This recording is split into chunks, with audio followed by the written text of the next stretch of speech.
నమస్కారం టీవీ8 న్యూస్ కి స్వాగతం. హెడ్లైన్స్ చూద్దాం. కేంద్రం నుంచి ఏపీకి 80,000 కోట్లు. కేంద్ర మంత్రి కీలక వ్యాఖ్యలు. రాయలసీమ పర్యటనకు సీఎం చంద్రబాబు. ఆగస్టు 1న శ్రీ సత్యసాయి జిల్లా మడకశిర టూర్. పింఛన్లు పంపిణీ చేయనున్న ముఖ్యమంత్రి. ఏపీలో ఇళ్ల నిర్మాణానికి సంబంధించి కీలక నిర్ణయం. ఇవాళ అధికారులతో సీఎం చంద్రబాబు సమావేశం. ఒక్కొక్కరికి 4 లక్షలు అందించాలని నిర్ణయం. హైదరాబాద్ శివార్లలో అద్భుత నగరం. నెట్ జీరో సిటీ స్థలాన్ని పరిశీలించిన సీఎం. అధికారులకు కీలక సూచనలు. ఆంధ్రప్రదేశ్ ముఖ్యమంత్రి నారా చంద్రబాబు నాయుడు ఈ నెల కూడా లబ్ధిదారులకు పింఛన్లు పంపిణీ చేయనున్నారు. ఈసారి ఆయన రాయలసీమ జిల్లాకు వెళుతున్నారు. ఈ మేరకు పర్యటన ఖరారైంది. ముఖ్యమంత్రి చంద్రబాబు ఆగస్టు 1వ తేదీన మడకశిర నియోజకవర్గం గుండుమలలో పర్యటిస్తారు. ఆ రోజు వృద్ధులకు పింఛన్లు పంపిణీ చేస్తారు. ముఖ్యమంత్రి పర్యటన ఏర్పాట్లపై జిల్లా కలెక్టరేట్లో అధికారులు, ప్రజాప్రతినిధులతో మంత్రి సవిత, ఎమ్మెల్యేలు ఎంఎస్ రాజు, సింధూరారెడ్డి, కందికుంట వెంకటప్రసాద్, జిల్లా కలెక్టర్ చేతన్, ఎస్పీ రత్నలు ప్రత్యేక సమీక్ష నిర్వహించారు. ముఖ్యమంత్రి చంద్రబాబు పర్యటనను విజయవంతం చేయాలని మంత్రి సవిత కోరారు. రాష్ట్ర ఆర్థిక పరిస్థితి అంతమాత్రంగానే ఉన్నా పెద్ద ఎత్తున పింఛన్లు పెంచిన ఘనత చంద్రబాబుకే దక్కుతుందన్నారు. ముఖ్యమంత్రి చంద్రబాబు ఎటువంటి ఆర్భాటాలు లేకుండా వృద్ధుల ఇంటి వద్దకే వెళ్లి ఎన్టీఆర్ పెన్షన్లను పంపిణీ చేస్తారన్నారు. సీఎం చంద్రబాబు పర్యటనలో ఎటువంటి లోటుపాట్లు లేకుండా జాగ్రత్తలు తీసుకోవాలని జిల్లా అధికారులకు సూచించారు. ఆంధ్రప్రదేశ్లో రైతులకు మంత్రి అచ్చెన్నాయుడు గుడ్ న్యూస్ చెప్పారు. భారీ వర్షాలు, గోదావరి వరదలకు పంట నష్టపోయిన ప్రతి రైతును ఆదుకుంటామని హామీ ఇచ్చారు. అలాగే గత ప్రభుత్వం రైతుల నుంచి కొనుగోలు చేసిన ధాన్యానికి డబ్బులు ఇవ్వకుండా 1,680 కోట్ల బకాయిలు ఉంచిందని మంత్రి తెలిపారు. వారం రోజుల్లో ధాన్యం బకాయిలు 680 కోట్లు రైతుల ఖాతాల్లో జమ చేస్తామని మంత్రి తెలిపారు. ఏపీ మంత్రులు అచ్చెన్నాయుడు, కందుల దుర్గేష్, వంగలపూడి అనిత, వాసంశెట్టి సుభాష్లు తూర్పుగోదావరి, డాక్టర్ బిఆర్ అంబేద్కర్ కోనసీమ జిల్లాల్లో పర్యటించారు. అలాగే వరద ముప్పున గురైన వరిచేలు, దెబ్బతిన్న ఏటికట్లను పరామర్శించారు. ప్రతి ఏటా వచ్చే ఈ సమస్యలకు శాశ్వత పరిష్కారాలు చూపుతామన్నారు. నలుగురు మంత్రులు నిడదవోలు నియోజకవర్గంలోని సూర్యారావుపాలెం, కాల్తారి, తాళ్లపాలెంలో స్వయంగా రైతులతో మాట్లాడారు. గత ప్రభుత్వ హయాంలో కనీసం పూడికి తేలేదని, గట్టు మట్టి మాయమైందని రైతులు మంత్రులకు తెలిపారు. అలాగే కేకంగవరం మండలం సుందరపల్లిలో దెబ్బతిన్న ఏటిగట్టును, సీతానగరం మండలం రాపాకలో దెబ్బతిన్న పంటలు, కోటిపల్లిలోని ముంపు ప్రాంతాల ఫోటోలను మంత్రి పరిశీలించారు. యుద్ధ ప్రాతిపదికన గండ్లు పూడ్చి మరమ్మతులు చేయాలని అధికారులకు సూచించారు.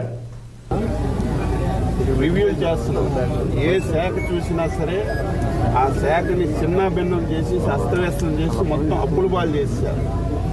అలాగని చెప్పి ఎంత ప్రేమతో అభిమానంతో మమ్మల్ని అధికారంలోకి తీసుకొస్తే చేతులు కొట్టుకొని మేము ఉండడానికి ఇష్టపడడం లేదు. ఏదో ఒక రకంగా సహాయం చేయాలి. అందులో బెస్ట్ ఎగ్జాంపుల్ మేము వచ్చేసి రైతులు ధాన్యాన్ని కొని 1,680 కోట్లు గత ప్రభుత్వం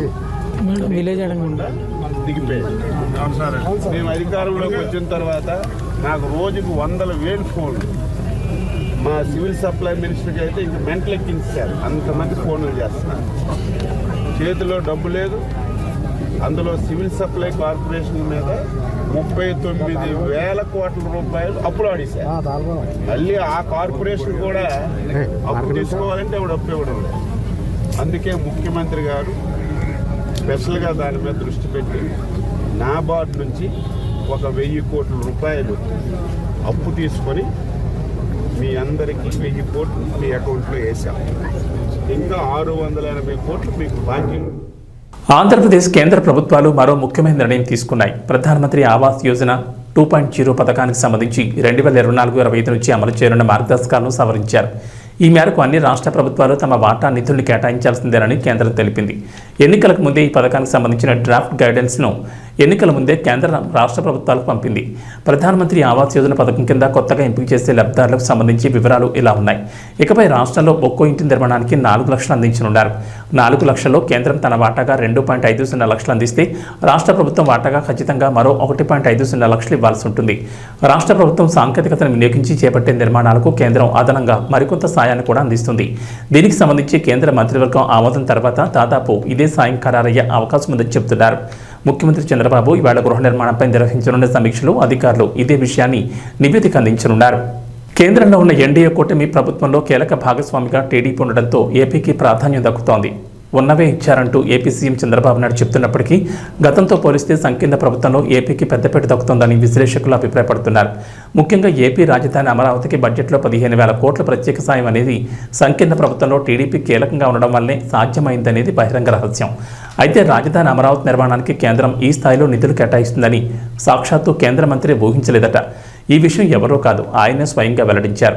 అమరావతి నిర్మాణానికి కేంద్రం 15,000 కోట్లు ఇస్తుందని ఎవరు ఊహించలేదని కేంద్ర గ్రామీణాభివృద్ధి శాఖ సహాయ మంత్రి పెమ్మసాని చంద్రశేఖర్ అన్నారు. గుంటూరు ఎంపీ స్థానం నుంచి టీడీపీ తరపున గెలిచిన పెమ్మసాని చంద్రశేఖర్ కేంద్రంలో సహాయ మంత్రి పదవి చేపట్టారు. తాజాగా అమరావతికి 15,000 కోట్ల ప్రత్యేక సాయం ప్రకటించడంపై ఆయన స్పందించారు. ఈ రేంజ్లో ప్రకటన ఉంటుందని ఊహించలేదని పెమ్మసాని అన్నారు. అలాగే పోలవరం జాతీయ ప్రాజెక్టు కూడా నిధులు కేటాయిస్తామని చెప్పారన్న పెమ్మసాని 3 ఏళ్లలో పోలవరం పూర్తయ్యేలా కేంద్ర ప్రభుత్వం చర్యలు తీసుకుంటుందన్నారు.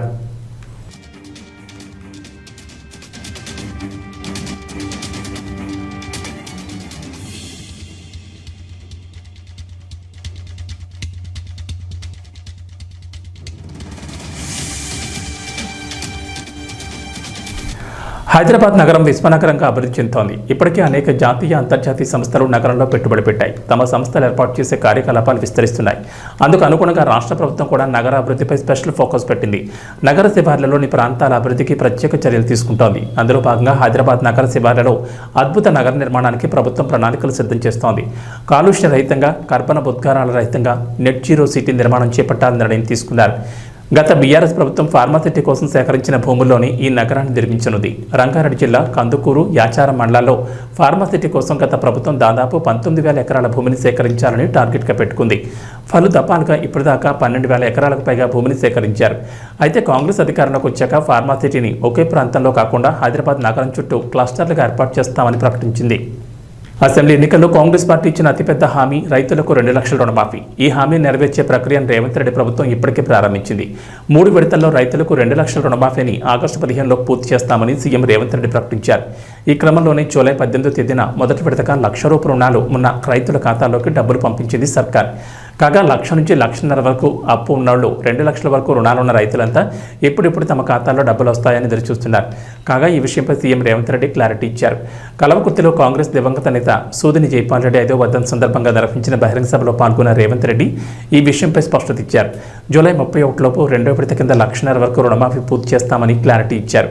అయితే ఆగస్టు 2 నుంచి 14 వరకు తాను విదేశీ పర్యటనకు వెళ్తున్నానని, తిరిగి వచ్చిన తర్వాతే 2 లక్షల రుణమాఫీ చేస్తామంటూ ఈ సభా వేదికగా సీఎం రేవంత్ రెడ్డి స్పష్టతనిచ్చారు.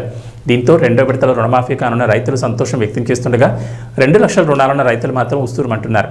ఇదిలా ఉంటే కల్వకుంట నియోజకవర్గంపై సీఎం రేవంత్ రెడ్డి వరాల జల్లు కురిపించారు. నియోజకవర్గంలో రోడ్ల నిర్మాణం కోసం 150 కోట్లు, తాను చదువుకున్న తాండ్ర పాఠశాల అభివృద్ధికి 5 కోట్లు ప్రకటించారు. ఇక ముచ్చింతల్లో 100 కోట్లతో నిర్మించనున్న స్కిల్ డెవలప్మెంట్ యూనివర్సిటీకి ఆగస్టు 1న శ్రీకారం చుడతామని సీఎం రేవంత్ రెడ్డి తెలిపారు. నియోజకవర్గాల్లోని అన్ని తాండాలు, గ్రామాలకు బీటీ రోడ్లు నిర్మిస్తామని హామీ ఇచ్చారు. హైదరాబాద్ కలవకుర్తి శ్రీశైలం జాతీయ రహదారిని 4 రోడ్ల రహదారిగా విస్తరించేందుకు కేంద్రంతో చర్చించామని సీఎం రేవంత్ రెడ్డి గుర్తు చేశారు. ఆ పనులు కూడా త్వరలోనే ప్రారంభమవుతాయని తెలిపారు.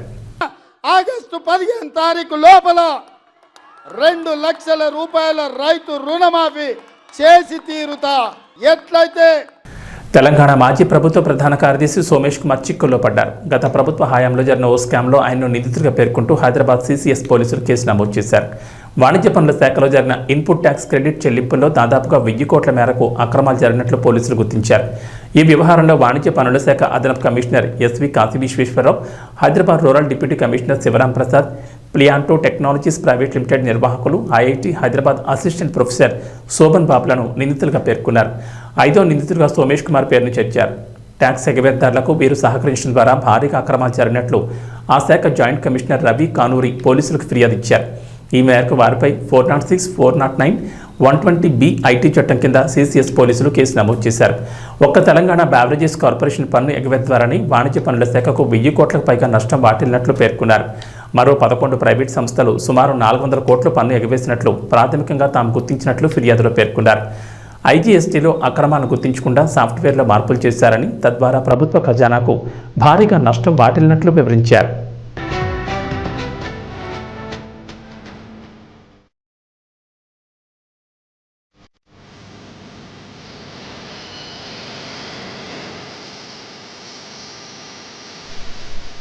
డప్పు చప్పుళ్ళు, ఈల గోలలు, పోతరాజుల ఆటలు, పట్టుచీరల్లో ఆడపడుచులు, పసుపు బోనాలతో ఊరేగింపులు, అమ్మవారి పాటలకు చిన్న పెద్ద చిందులు. ఇదంతా తెలంగాణలో బోనాల సందడి అనుకుంటున్నారేమో. అమెరికాలోని న్యూజెర్సీలో ఆషాఢ మాసంలో తెలంగాణ రాష్ట్ర ప్రజలు అంగరంగ వైభవంగా మహంకాళి బోనాలు జరుపుకుంటున్న వేళ తెలంగాణ సంస్కృతి సంప్రదాయాలు ఉట్టిపడేలా న్యూజెర్సీలోనూ బోనాల జాతర నిర్వహించారు.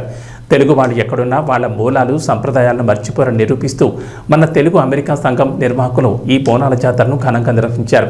ఆషాఢ మాసం చివరి వారం సందర్భంగా నిర్వహించే మహంకాళి బోనాలను ఆదివారం న్యూజెర్సీలోని ఓక్ట్రీ రోడ్లోని శ్రీ శివ విష్ణు టెంపుల్ ఎంజేలో సాయంత్రం 4:30 నుంచి Saidatta Preetham and culture center ఆధ్వర్యంలో కన్నుల పండుగ నిర్వహించారు ఆటా నిర్వాహకులు. అచ్చమైన తెలంగాణ బోనాలను తలపించేలా డప్పు చెప్పులతో బోనాల ఊరేగింపు, ఏలకోరలతో పోతరాజులు చేసే విన్యాసాలు, అమ్మవారి పాటలకు చిన్న పెద్ద నృత్యాలు చేస్తూ బోనాల జాతరను ఎంతో కోలాహలంగా నిర్వహించారు. పారిస్ ఒలింపిక్స్ 2024 ప్రారంభ వేడుకలు అట్టహాసంగా పూర్తయ్యాయి. మొత్తం 206 దేశాల నుంచి 10,500 మంది అథ్లెట్లు, పలు దేశాల అధినేతలు, ప్రతినిధులతో పాటు లక్షలాది మంది ప్రేక్షకులు ఈ ఓపెనింగ్ సెరమనీకి హాజరయ్యారు. ఒలింపిక్స్ ప్రారంభ వేడుకలతో సెన్ నదీ తీరంలో సందడి వాతావరణం నెలకొంది. ఈ క్రమంలోనే సెన్ నదిలోనే క్రీడాకారుల పరేడ్ సాగింది. ఇక భారత అథ్లెట్ టీంకు నాయకత్వం వహించిన మన తెలుగు అమ్మాయి పివి సింధు భారత మువ్వన్నెల జెండాను చేతపట్టి ముందుండి క్రీడాకారులు నడిపించింది. మరో అథ్లెట్ శరత్ కమల్తో కలిసి ఫ్లాగ్ బేరర్గా పివి సింధు వ్యవహరించింది. భారత్ జెండాను పట్టుకుని చీరకట్టు సాంప్రదాయ దుస్తుల్లో మెరిసిపోయిన మన క్రీడాకారులను చూసి కోట్లాది మంది భారతీయులు పథకాలు సాధిస్తారని ధీమా వ్యక్తం చేస్తున్నారు. ఎప్పుడు స్పోర్ట్స్ డ్రెస్లో కనిపించే పివి సింధు ఇలా చీరకట్లో కనిపించడంతో అచ్చతెలుగు అమ్మాయిలా అనిపించింది. అయితే ఈ ఓపెనింగ్ సెరమనీలో భారత క్రీడాకారులు ధరించిన దుస్తులపై సోషల్ మీడియాలో పలు అభ్యంతరాలు వ్యక్తమవుతున్నాయి. దుస్తుల నాణ్యత, డిజైన్ సరిగ్గా లేదని కామెంట్లు చేస్తున్నారు. ఇక ఆ దుస్తులను భారతీయ ప్రముఖ డిజైనర్ తరుణ్ తహిలియన్కి చెందిన లగ్జరీ బ్రాండ్ రూపొందించింది. రెడీ టు వేర్ లేబుల్ తస్వా ఆధ్వర్యంలో ఈ దుస్తులను రూపొందించారు. కాషాయం, ఆకుపచ్చ, తెలుపు రంగులతో త్రివర్ణ పతాకం పోలి ఉండేలా తయారు చేశారు. ఇక వాతావరణ విషయానికి వస్తే తెలంగాణలో గత వారం 10 రోజులుగా వర్షాలు కురుస్తూనే ఉన్నాయి. దీంతో రాష్ట్రంలోని వాగులు, పంకలు పొంగి పొర్లుతున్నాయి. జలాశయాలు, చెరువులు నిండుకుండను తలపిస్తున్నాయి. ప్రాజెక్టులోకి భారీగా వరద నీరు చేరింది. అయితే ఇప్పట్లో వర్షాలు రాష్ట్రాన్ని వీడేలా కనిపించడం లేదు. తెలంగాణకు మరోసారి వర్షం హెచ్చరికలు జారీ చేశారు హైదరాబాద్ వాతావరణ కేంద్రం అధికారులు. రాష్ట్రంలో మరో 2 రోజుల పాటు వర్షాలు కురుస్తాయని చెప్పారు. ఉత్తర బంగాళాఖాతంలో ఏర్పడిన అల్పపీడన ప్రభావంతో రాష్ట్రంలో వర్షాలు కురుస్తాయన్నారు. రాజన్న సిరిసిల్ల, వరంగల్, కామారెడ్డి, కరీంనగర్, మంచిర్యాల, హనుమకొండ, జగిత్యాల, భూపాలపల్లి, ములుగు, నిర్మల్, పెద్దపల్లి, నిజామాబాద్ జిల్లాలో ఇవాళ భారీ వర్షాలకు ఛాన్స్ ఉందన్నారు. ఈ మేరకు ఆయా జిల్లాలకు ఎల్లో అలర్ట్ జారీ చేశారు. మహబూబ్ నగర్, నారాయణపేట, వికారాబాద్, నల్గొండ, రంగారెడ్డి, మెదక్, సంగారెడ్డి, సూర్యాపేట, యాదాద్రి భువనగిరి, నాగర్ కర్నూలు జిల్లాలో ఓ మోస్తరు వర్షాలు కురిసే అవకాశం ఉందన్నారు. వర్షానికి తోడు భారీగా ఈదురుగాలులు వీస్తాయని అధికారులు వెల్లడించారు. హైదరాబాద్లో ఉదయం పొడి వాతావరణం ఉంటుందని, మధ్యాహ్నం తర్వాత లేదా సాయంత్రానికి నగర వ్యాప్తంగా జల్లులు కురిసే అవకాశం ఉన్నట్లు తెలిపారు. వ్యాప్తంగా కుండపోత వర్షాలు కురుస్తాయని హెచ్చరించింది. ముఖ్యంగా నిజామాబాద్, కామారెడ్డి, ఆదిలాబాద్, నిర్మల్, ఆసిఫాబాద్, మెదక్లో ఈదురుగాలులతో భారీ నుంచి అతి భారీ వర్షాలు కురిసే అవకాశం ఉన్నట్లు హైదరాబాద్ వాతావరణ కేంద్రం ప్రకటించింది. ఈ మేరకు ఆయా జిల్లాలకు అలర్ట్ జారీ చేసింది. హైదరాబాద్తో పాటు జగిత్యాల, మెదక్, రాజన్న సిరిసిల్ల, సిద్దిపేట, కరీంనగర్, హనుమకొండ, జనగాం, వరంగల్, మహబూబాబాద్, నాగర్ కర్నూల్, వనపర్తి జిల్లాలకు ఎల్లో అలర్ట్ జారీ చేసింది. భారీ వర్షాల నేపథ్యంలో ప్రజలు అప్రమత్తంగా ఉండాలని వాతావరణ శాఖ సూచించింది.